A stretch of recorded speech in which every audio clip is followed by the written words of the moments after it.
राधे राधे। माघ मास महात्म का 11वां अध्याय प्रारंभ करते हैं। 10वें अध्याय में यमदूत विकुंडल को समझाते हैं कि माघ मास स्नान से हमें यम की यातनाओं से किस प्रकार मुक्ति मिलती है।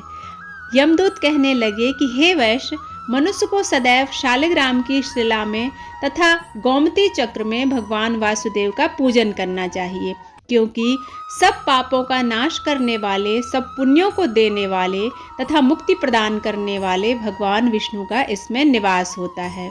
जो मनुष्य शालिग्राम की शिला या हरि चक्र में पूजन करते हैं वह अनेक मंत्रों का फल प्राप्त कर लेते हैं। जो फल देवताओं को निर्गुण ब्रह्म की उपासना में मिलता है, वही फल मनुष्य को भगवान शालिग्राम का पूजन करने से मिलता है।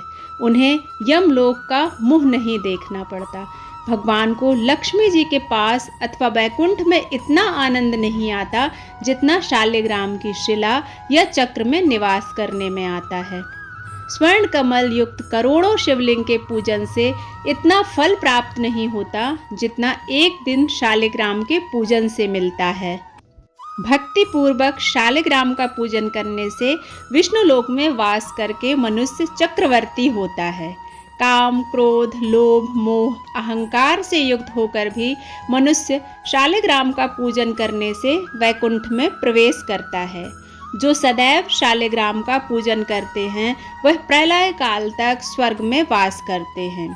जो दीक्षा, नियम और मंत्रों के चक्र में बलि देता है वह निश्चय करके विष्णु लोक को प्राप्त होता है।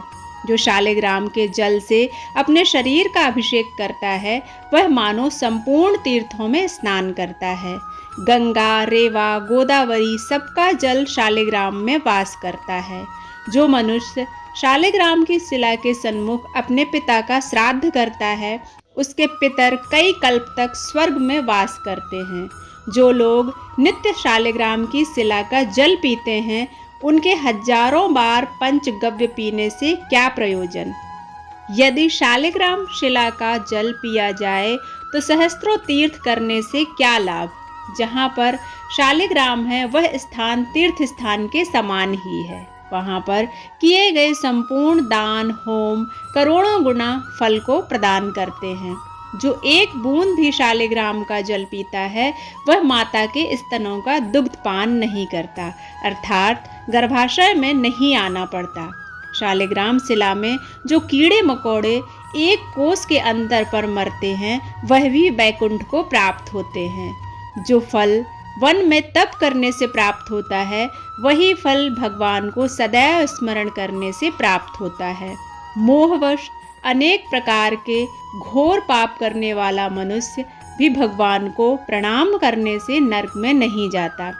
संसार में जितने तीर्थ और पुण्य स्थान हैं भगवान के केवल नाम मात्र के कारण से प्राप्त हो जाते हैं।